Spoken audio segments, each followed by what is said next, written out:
So welcome to MIT, everyone, and thank you to all who are with us this morning in person or participating remotely by the phone bridge or on the live webcast. We'll begin with a few introductory remarks from MIT President L. Raphael Reif. The President will then introduce Professors Esther Duflo and Professor Abhijit Banerjee. They'll speak, after which we'll take questions from the room and from our journalists participating remotely. We'll provide a few additional instructions at that point. Thank you so much, President Reif and Esther and Abhijit. Thank you, Kimberly, and welcome everyone. Good, sunny, beautiful morning today. I'm delighted to tell you officially what you already know. This morning, the Royal Swedish Academy of Sciences announced that MIT's Abhijit Banerjee and Esther Duflo, along with their colleague, Professor Michael Kramer of Harvard, have been awarded the 2019 Sverige Ripskank Prize in Economic Sciences in memory of Alfred Nobel. As the Academy noted in bestowing the honor, this year's laureates have considerably improved our ability to fight global poverty. In just 2 decades, their experiment-based approach has transformed development economics, which is now a flourishing field of research. In fact, in an interview this morning, Professor Duflo acknowledged what she described as a movement of hundreds of researchers who work to advance solutions in global poverty. The fourth international professor of economics, Professor Banerjee, joined the MIT faculty in 1993. The Abdul Latif Jamil Professor of Poverty Alleviation and Development Economics, Professor Duflo, joined the MIT faculty 6 years later. In 2003, they teamed up to co-found the Abdul Latif Jamil Poverty Action Lab, or JPAL, a global network of anti-poverty researchers. JPAL studies the impact of local interventions on social problems and extends successful efforts more broadly. The essence of their work is to make sure that the global fight against poverty is based on scientific evidence, so that policymakers have a systematic way to understand which interventions work, which do not, and why. By providing an experimental basis for development economics, Professor Banerjee and Duflo have reimagined their field and profoundly changed how governments and agencies around the world intervene to help people in poverty.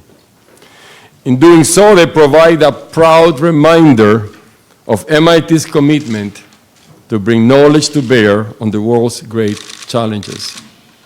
The Institute's mission calls on us to use our distinctive grounding in science and technology to make the world a better place in service to humanity. That is the definition of JPAL. Professors Banerjee and Duflo are the 6th and 7th individuals to win the Nobel Prize in Economic Sciences while serving on MIT's faculty. With this achievement, they build on the remarkable legacy of Professors Paul Samuelson, Franco Modigliani, Robert Solow, Peter Diamond, and Ben Holmstrom. MIT Economics is known for its combination of superb economic talent and a commitment to making a better world. And Abhijit and Esther stand as a wonderful example of both. We're deeply proud of our newest Nobel laureates and the entire economics department. And on that note, please join me in welcoming Professors Abhijit Banerjee and Esther Duflo.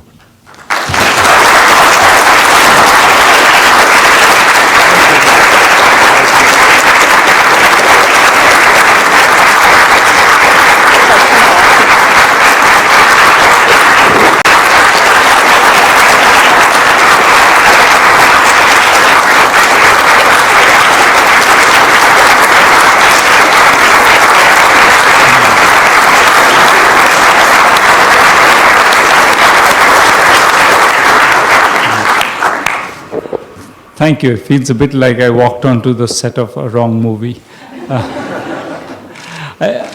I guess the one thing I wanted to start by saying is that it's wonderful to get this prize. But it's particularly wonderful, I think, because it's a prize not, I think, for us, but also for the entire movement. I think that this is a movement that we happen to be at the beginning of, I think mostly luck, but it's grown to be a worldwide movement. There are about 400 professors who are in one form or the other associated with JPAL's work, and they all do randomized control trials on issues that as diverse as, U.S.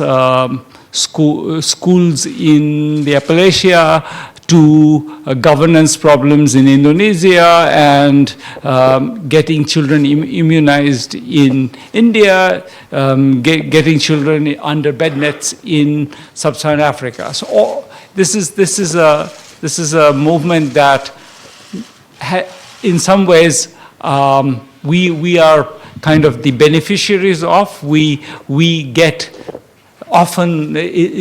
In the press, people say, JPAL's research has showed, we take great pride in it. We had nothing to do with the research. We didn't raise any money for it. It just happened, and we got the credit for it. It's great. We're in a rentier economy at this point.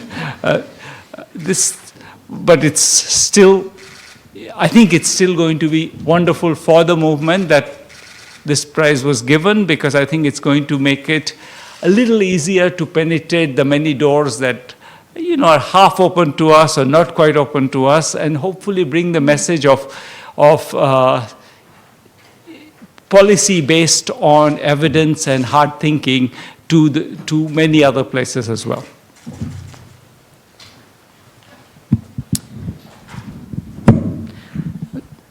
The world today is full of somewhat depressing news, especially in the international geopolitical stage. And in the middle of this depressing news, the one hopeful thing there is that the fate of the world's poor has really tremendously improved over the last 3 decades. People don't tend to realize that. People in the US usually are persuaded that poverty keeps increasing, for example. But the truth is that over the last 3 decades, the two groups that did relatively well in world economy are the ultra-rich and the ultra-poor. Why are the ultra-poor doing better? Or in part because some economies are growing fast. In part also because, in particular India and China, but in part also because the policies that aim to help the poor cope with the issues that they face have improved. Infant mortality has been cut in half since 1990, maternal mortality by even more than that. And that has happened in countries that are not particularly wealthy, and even in countries that have not becoming richer. Even in the poorest countries, there have been progress on these important issues. Almost all of the children go to school, for example. If policies have improved, largely it's not because of us, to be honest. But I think that entire movement that Abhijit talked about has played a small role in it, in that it has, I think, raised the possibility and the hope that one could be a little bit more rigorous about what policies and what type of things can really help the poor. Rigorous in two ways: rigorous in designing the policies, not based on your intuition or whatever happens to be the flavor of the month, but based on a better understanding of how the poor live, why they make the choices they make, what are the specific traps that hold them back, and what lever to push that could unlock these traps. That are also more rigorous also in the way that accepting the possibility that maybe you didn't get it right exactly the first time, and that innovating, experimenting is useful. And that is something that, of course, the three of us with Michael Kramer could never have achieved. But that is something that this entire movement of going at it with a lot of persistence and a lot of details in the big and in the small, and small project and giant project progressively has achieved. And the hope now, with JPAL North America, and JPAL Europe, and JPAL LAC, is that some of this rigor that we try to develop in the poor countries moves back up north, and we also improve our understanding of what are people's real trouble, our respect for them and their dignity, and therefore a better, more imaginative solution to solve these issues. Abhijit rightly put this in the broader context of the big movement that is changing development economics and as much beyond us. But I want to bring it back a little bit to the more local environment of MIT. As you know, I'm a MIT product through and through, came to do my PhD here, was hired as an assistant professor against all norms, never left. When I made this choice, many wise people told me that it was a horrible career move and was probably leading to perdition. I said, I understand that it's not good to stay in your own institution, but I think this is here that I have the right environment to pursue what I want to pursue. I've not been regretting this choice for any number of reasons. And so I want to thank, first of all, the department. From my advisor, it's a bit awkward because it's one of them, and but Josh Angrist, who is the other one, and Michael Kramer, who I guess makes it doubly awkward, and also the entire faculty who taught me, and all of the students who were with me. And I think together, so this is not a part that Abhijit enjoyed as a student, since he had the misfortune of being down the road. But we also want to thank the department for being a wonderful place to work and to talk about economics. And maybe in particular Bengt Holmström, who I think saw much before us the possibility of the idea we had. The first time we thought about forming something, he was the chair of the department, and he told us, we both vividly remember, you have a product that is going to make a big difference.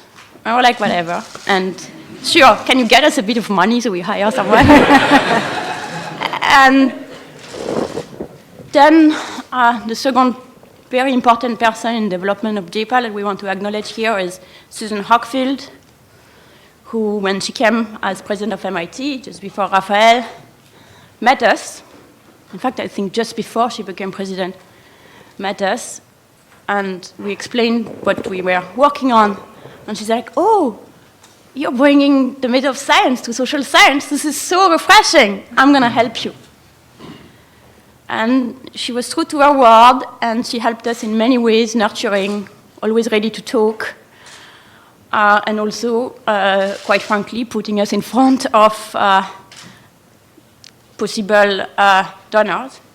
And in that, we met, I think, Mohammed Jamil, who is the third person that we really want to acknowledge in the birth of JPAL, Mohammed Jamil, who saw in us, maybe a little bit like Bengt, and maybe for the same reason that he has business acumen that none of us really had, who saw in us and in our project something that could make a difference, and decided to risk his reputation and his money behind that.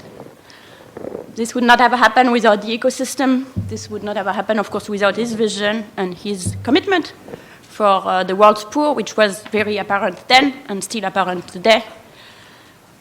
This is the type of outstanding people that you want to have associated with a university.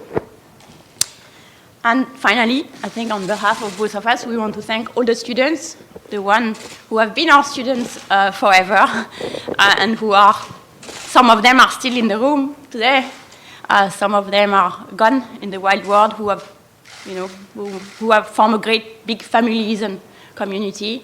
and all of the students who are here, who are not our students, but make our days exciting every single morning that we wake up and come here, and all of the staff of JPAL here and worldwide, all maybe hundreds of them, and in particular the leadership and the vision of Rachel Glenister, the first executive director of JPAL, and Iqbal Dhaliwal, who succeeded her when she went on bigger and better things. Thank you very much for coming here on a Monday of holidays. We deeply appreciate it.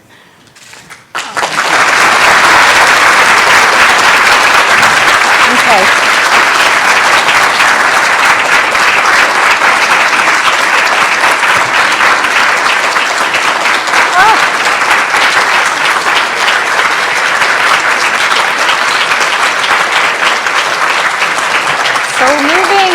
So moving. Thank you so much for those beautiful remarks. So in addition to those in this room, like I said, there are many more participating remotely by the phone bridge and by the webcast today. So what we're going to do, just for the journalists in the room, is we're going to alternate between the room, the phone bridge, and the webcast. And I have some of the webcast cards in front of me. So we're going to try to accommodate as many of your questions as we can today. So we can bring you back up. First question from the room. What decided you to pursue this particular method? At which point did you think this was a worthwhile method to pursue? I think combination of actually, I think by the time I understood what it takes to get answers to empirical questions right, I thought the method, and most of that sounded hokey to me. Most of the work that was seen as an established truth in 1990, including my own work, some of it, I thought was a little bit hokey. And that made it much more attractive to look for a method that would give me a little more confidence in what we were doing. And I think came out of mostly frustration, often with myself. As I said, I'm a student of Josh Angrist, and the way that I've been taught to learn about the world is how can you get as close as possible to a randomized control trials. So as soon as I had a little bit more flexibility and freedom and time, I was like, why do I need to be close to a randomized control trial? Why can't we just do it? Any more questions from the room before we go to the bridge? Oh, yes, right over there. What is your real belief for education? A real one or a fake one? Our real belief for education is as follows. Every kid can learn, but they cannot learn if they are taught something that is so far away from what they already know that there is no way they can catch up. Unfortunately, there are millions and millions and millions of children who are in school, whose parents are very excited about school, who themselves are very excited about school, and get completely discouraged within days or within weeks because they don't understand what's going on, because they have no reason to understand, because they are taught something that is way too advanced for them, and they are being made to understand that they are stupid and they will never succeed. We spend a lot of our career and work with a wonderful NGO called Pratham that we work with to try and change that. And that's a great question. Thank you. So we're going to, very quickly, they're going to take a question from the phone bridge, and they're going to have to pipe the audio explaining the instructions to the room. So we're going to do that right now. My apologies. Thank you. For the audio participants, that is *1 to ask a question. Do we have our first question? Oh, okay. Can you just describe in detail, and sorry if you're into this, we'd love to know more about that moment when you got the phone call. You were more awake than I was. A lot more awake. Can I be transparent? So my phone rang, and I picked it up, and it says it's an important call from Sweden. And I thought to myself, well, now that you woke me up, just go ahead. And then someone, very serious person, told me that you've been awarded the the full name of the prize that I don't yet know. I'll work on it. And I said, oh, really? And he said, in that this is with Professor Banerjee and Professor Kramer. And I said, oh, you want to talk to him?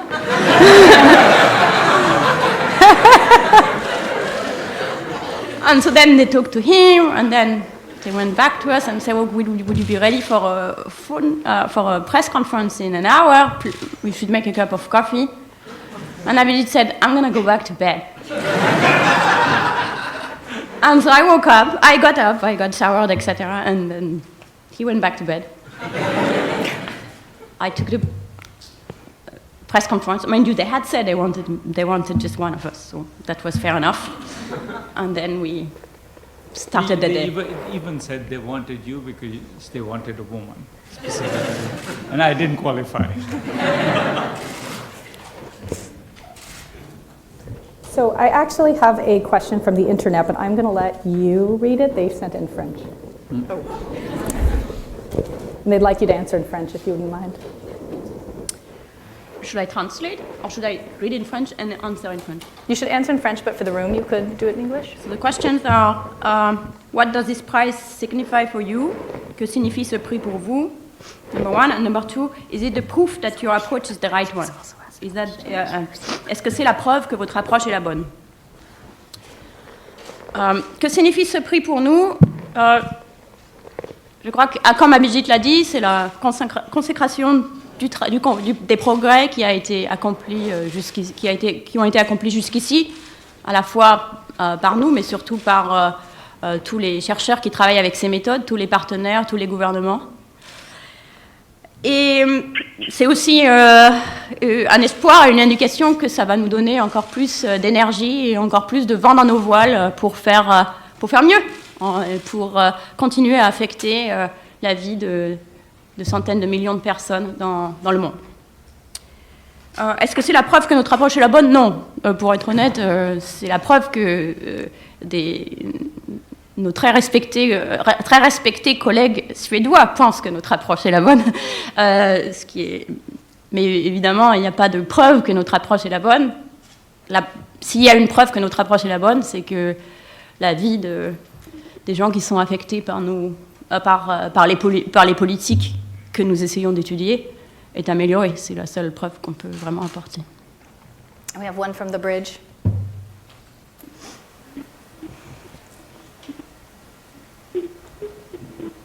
Someone there? Hi, can I go ahead? Yes. Great. Congratulations, professors. Could you please summarize for us what your work means for governments and institutions who are in a place where they can intervene in a material way for improving outcomes among the poor?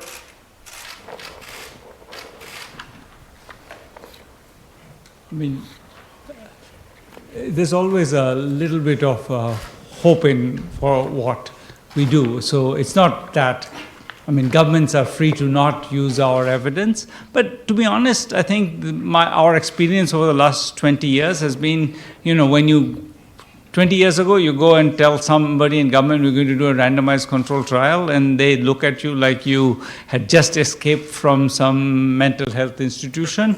Now they look at you and say that, okay, is that expensive? Has anybody else done it? Can you give me an example of somebody powerful who has endorsed it? But they ask the right kinds of questions, and we get to the second base.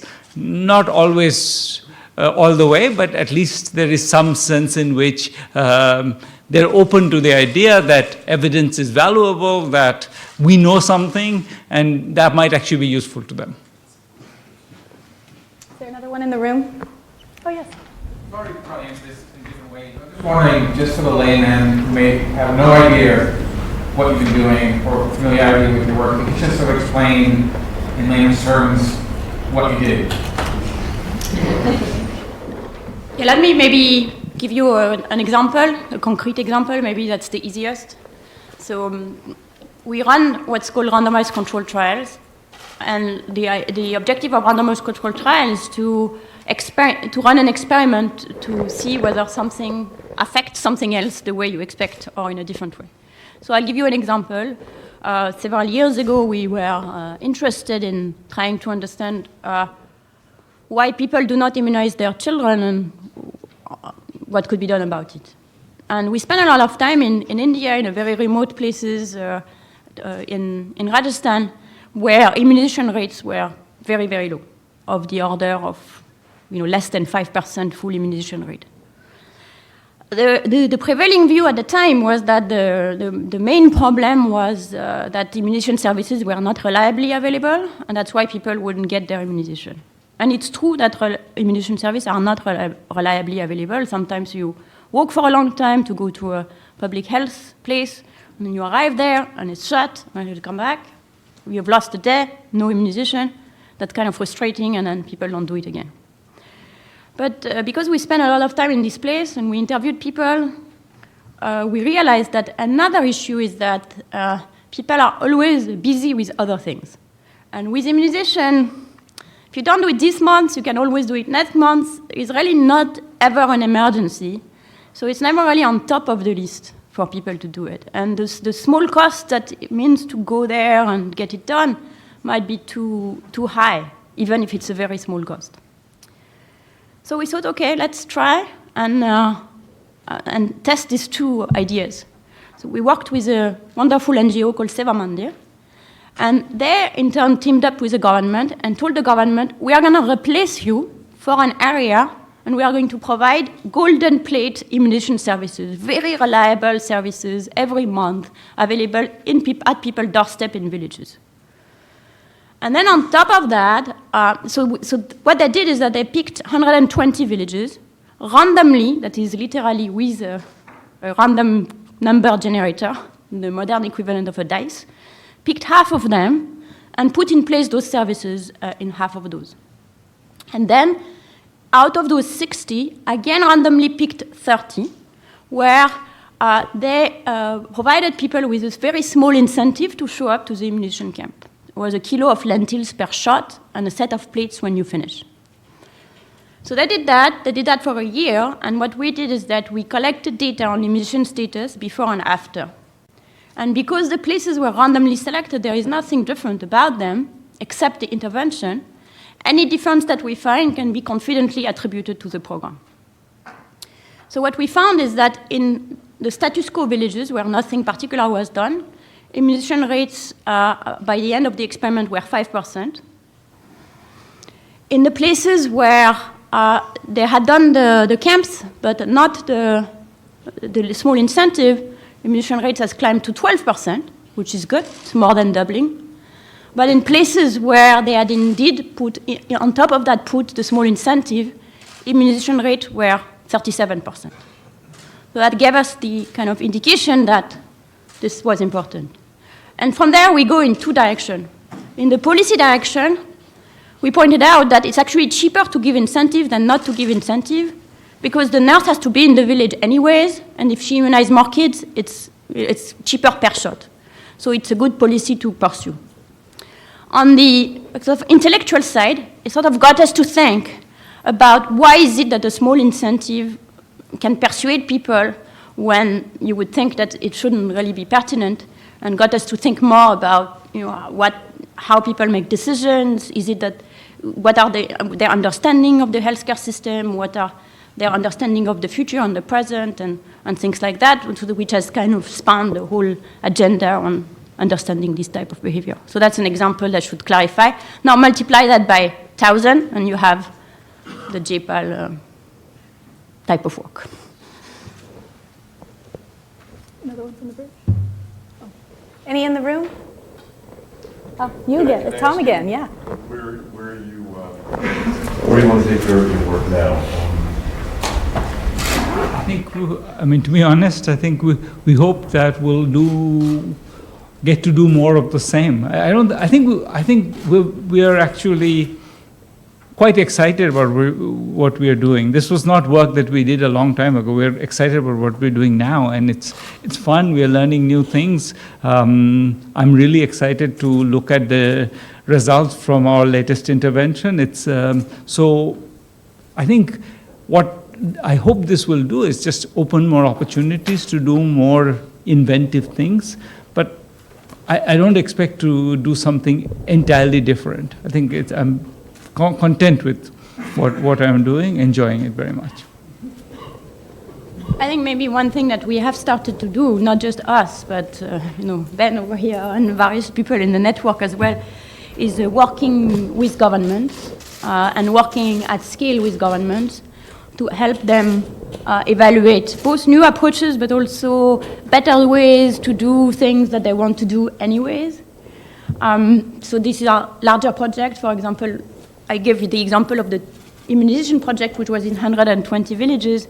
We are currently analyzing an immunization project in the state of Haryana that has 2,000 villages, and where the results that we are finding will lead to statewide scale-up of whatever works the best. So that's kind of one place in which we are taking it, which is working directly with government on large scales.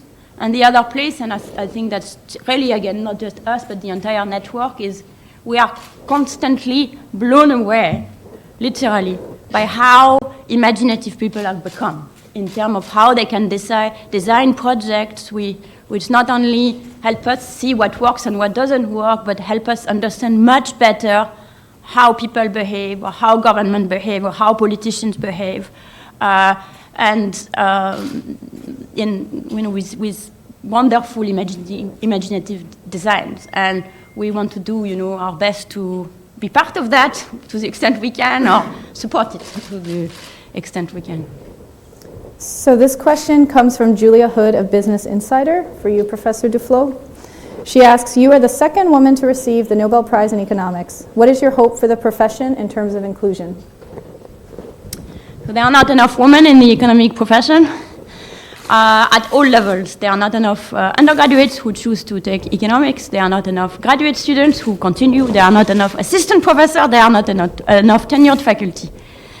So the reasons why there are so few women who get the Nobel Prize or other prizes is not because the people who give prizes are discriminated against women. It's because the entire funnel is just not big enough. And that's not true just for women, I should say. It's true also for minorities. There are not enough African American in the economic profession by any stretch of imagination. In fact, it makes women look positively numerous.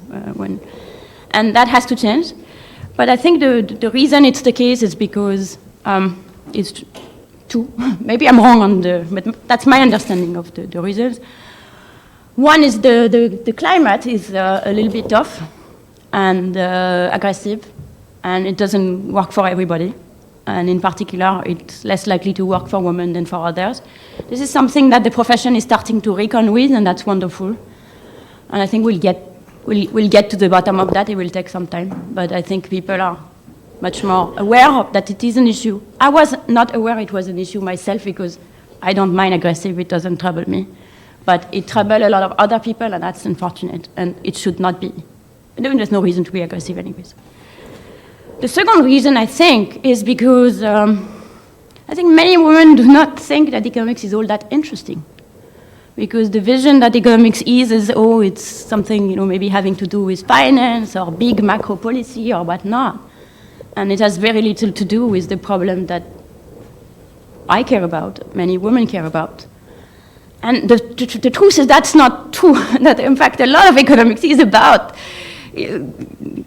the type of work we do, obviously, but the similar work in public finance, in labor economics, etc., on the US, on issues that are important, education, health.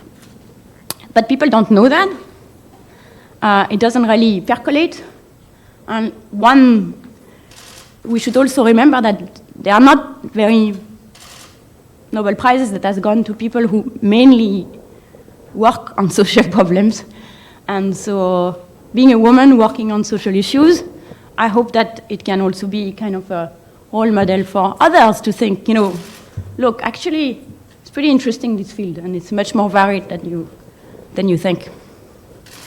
I just want to add, I wonder, one piece of, just take pride in one thing, which is that in our specific little corner of economics, the field of development economics has many more women than almost any other part of economics. And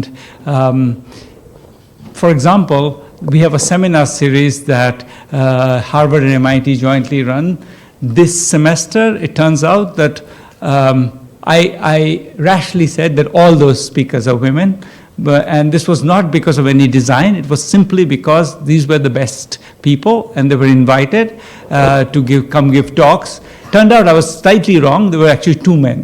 But so I think organically it is a field where I'm consistent with maybe what Esther said, which is that maybe some parts of economics are not so interesting to women. We don't have anything like a comparable deficit, which I really do want to take some pride in. Any more questions in the room? All right, we have just a lot of cards from the internet. Leticia Hernandez with El Financiero in Mexico, she asks, the United Nations warns that the pace of the fight against poverty has fallen, especially in Latin America.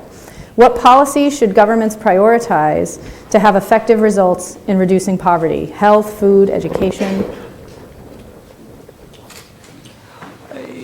In some ways, I think one of the ways in which we distinguish ourselves is by not answering those questions. I think we'd like to answer these questions after we do the homework. Having one answer for all of Latin America based on never having really studied Latin America, that would be irresponsible. I don't think, I think that would be bad advertisement for our particular style of work. So that's to say, I won't answer it. Okay, so we have another one, which maybe will be a will not answer, but we'll ask. So NW18 Bengali News asks, what is your opinion on the state of the economy in India? What's in store for the future? And they ask if you could answer in Bengali. He has an opinion about it. Yeah. That's a statement not about what will work in the future, but about what's going on now. That I'm entitled to have an opinion about, I feel. The economy is doing very badly, in my view. One of the numbers that just came out is the National Sample Survey, which comes out every 1.5 years or so, and it gives you the average consumption in urban and rural areas in India. And the fact that we see in that is that between 2014-15 and 2017-18, that number has slightly gone down. And that's the first time such a thing has happened in many, many, many, many, many years. So that's a very glaring warning sign. There's enormous fight going on in India about which data is right, and the government has a particular view of all data that's inconvenient to it is wrong. But nonetheless, I think that this is something that I think even the government is increasingly recognizing that there is a problem. So the economy is slowing very, very fast. How fast, we don't know, because there's dispute about data, but I think fast. He did ask if you could do some of it in Bengali. No? Sure. Okay. এখন এর ব্যাপারে কি করা যাবে? What can we do about this? Okay, let me do. I'll say the whole thing in Bengali and then translate. এর ব্যাপারে কি করা যাবে? সত্যি কথা বলতে আমি জানি না, তবে যতটুকু বলতে পারি এখনকার মতো এই যে আমাদের মনিটারি পলিসি রেজিম যেটা আছে, যেখানে 4%-এর বেশি 3.5%-এর বেশি ডেফিসিট হবে না, এইসব নিয়ে মাথা ঘামিয়ে লাভ নেই। এক্ষুনি ইকোনমিতে খানিকটা আরও পয়সা আনতে হবে এবং গরিবের হাতে পয়সা দিতে হবে, বড় লোকের হাতে পয়সা দেওয়া নয়, গরিবের হাতে আরও বেশি টাকা আনতে হবে। So I don't know exactly what to do. The government has a large deficit, but right now it's sort of at least aiming to please everybody by pretending to hold to some budgetary targets and monetary targets. And my view is that this is the economy going into a tailspin is the time when you don't worry so much about monetary stability and you worry a little bit more about demand. I think demand is a huge problem right now in the economy. Thank you. Julia Hood with Business Insider has a follow-up. How does political upheaval, domestically and globally, impact your work, either at the research level or in its practical applications? Does the private sector step in? few questions in that. She's referring to the US? Political upheaval, domestic or global? I don't think there is any direct impact on our work in the sense that we can mostly continue doing what we are doing. But there is certainly an impact in terms of what we think is important and where we should direct our energies, where we should try and understand a bit better. When you see the upheaval that take place, for example, here or in France or in the rest of Europe, then we feel, we should also start thinking about, is there anything we can bring to understand these issues? And even if it takes us slightly outside of the comfort zone of our work till date, maybe relying on all of the expertise that our colleagues have. So I think it's more a matter of reorienting our brains, both in terms of specific kind of issues and even on the geography of where those issues are concerned. In a sense, it's kind of brought home for me the current problems that the developed country faces. Brought home for me that even when people's basic material comfort is more or less sustained by the fact that they live in an environment with reasonable safety net, their full life might have the same level of misery and happiness that some of the extremely poor people we study. And therefore, that is also something that is worth thinking about very hard. I used to think, and to a large extent I still think, I should direct my energy in thinking about the poorest person in the world, and then the second poorest person in the world, and then the third poorest person in the world. And now I realize that although that's, of course, different to live in the middle of nowhere and trying to deliver a child and it's not going well and there is no hospital, that from feeling miserable, having lost your job in a mining town in the US, one also has to understand those issues. So building on that question, Swati Save of Mosike magazine asks about the trend in deglobalization and asks specifically, are Brexit, America First, and several other protectionist campaigns an outcome of capitalism gone wrong, in your view? Is this a will not answer? This is a small question.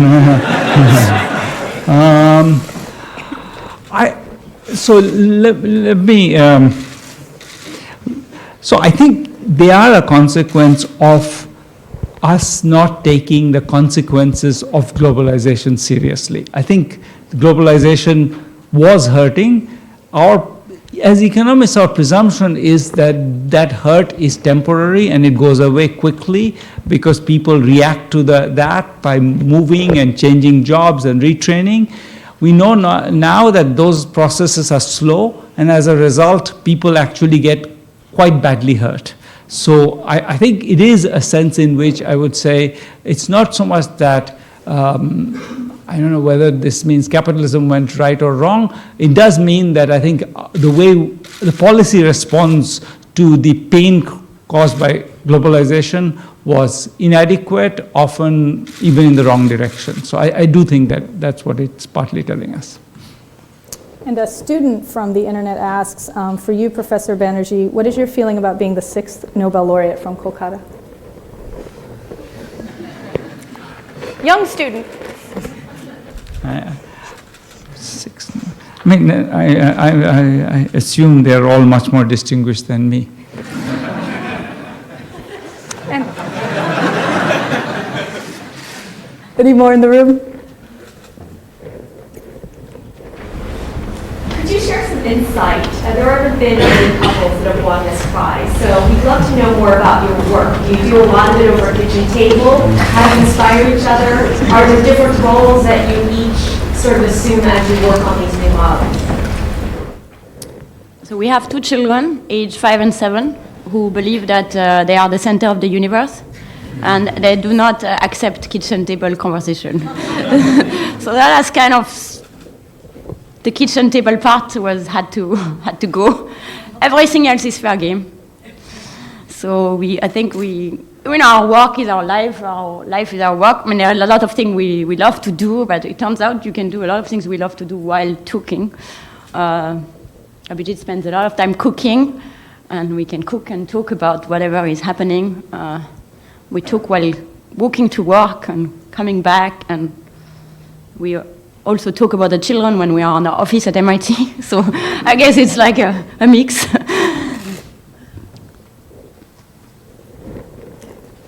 Any more from the room at the phone bridge? All right, we might be in our last one. It's another one asking if you might answer in French. So I'm going to... I could try, yeah. Could do both. It's from Radio-Canada. Vos commentaires au sujet de la place des femmes en économie. Oh. I already said that in English, but they want it in French, I guess. Et les prochaines étapes de votre recherche. The next steps of your research. Donc je vais résumer ce que j'ai dit en anglais, en français. Il n'y a pas assez de femmes qui font de l'économie à tous les niveaux, que ce soit parmi les étudiants en thèse, parmi les jeunes professeurs, les professeurs plus âgés. Et c'est quelque chose qu'il faudrait changer. Les sciences ont fait énormément de progrès pour faire entrer les femmes dans la carrière scientifique. Mais en économie, ça ne s'est pas produit. Et là, en partie parce que je ne pense pas qu'on avait réalisé jusqu'à assez récemment quelle était l'ampleur du problème et la nature du problème. Et finalement, la perte énorme qu'il y avait pour le champ de ne pas avoir plus de femmes en économie. Parce que la diversité des opinions, la diversité des expériences, la diversité des intérêts fait aussi la richesse de notre domaine. Donc, je pense que c'est en train de changer parce que cette réalisation commence, à la fois avec un changement dans la culture de notre profession et aussi peut-être avec une meilleure communication de ce qu'on fait, ce que les économistes font et pourquoi c'est intéressant, même pour des femmes. Et donc, j'espère que, dans une certaine mesure, cette occasion contribuera et que je puisse servir peut-être un peu de modèle, de rôle modèle, que c'est quelque chose qui peut se faire. Les prochaines étapes de notre recherche, je ne les vois pas tellement différentes des étapes précédentes. Je vais continuer mon travail, continuer à m'occuper de JPAL, à faire des expériences dans de nouveaux endroits, des petites, des grandes, des moyennes, essayer de continuer à jouer un rôle pour améliorer la vie des plus pauvres et aussi peut-être de personnes un peu moins pauvres mais qui souffrent quand même dans leur esprit ou dans leur corps. And are there any more in the room? Student? No? Okay, then our last one is going to be something of a layup, I think, to highlight your website. So a journalist asks, how can we learn more about the methodologies to make randomized controlled trials that will impact our societies? That'll be a nice one to end on. That feels planted. I didn't plant it. Oh, one more. So first, we encourage you to go to the website of the Poverty Action Lab, where all of our work and the work of others is described, displayed. So that's www.povertyactionlab.org. That sounds really presumptuous, but we have a book. Well, we have two books. One of them has been out for some time, and it's Poor Economics. And it's a book that builds on the research of all of the field in development to try and explain what is our understanding of the problem of poverty, education, health, governance, etc. It also explains the methods in a lot of details. So that's a place.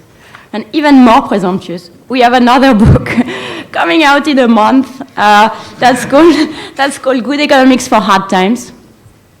And it's a 300 pages elaboration of what we just discussed today, how the times are hard, and they are hard for people in much deeper way than perhaps we had realized. And it turns out that economics has a lot to say about why the times are hard and what to do about it.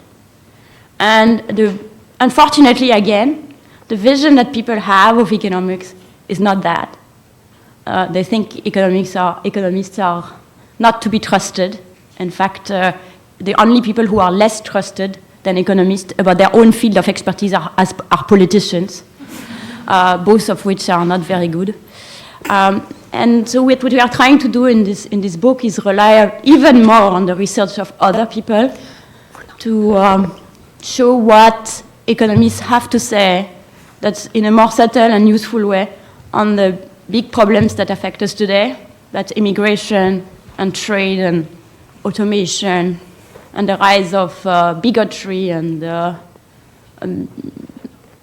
also, of course, since this is our sensibility, on social policy and what to do about it. So that was the advertisement plug. So it's been an amazing, nearly hour-long press conference that we've had you up here. So thank you so much for your patience and time. Just for those, just a journalist, just a few housekeeping items. Those seeking images or more information from MIT, the email is questions@mit.edu. We'll get you what you need. You can also look for us in the room. The faculty will be here for a little bit doing some one-on-one stand-ups with some of the cameras. And then the webcast will be archived online, and we will have an audio recording of today's event that we can share with you.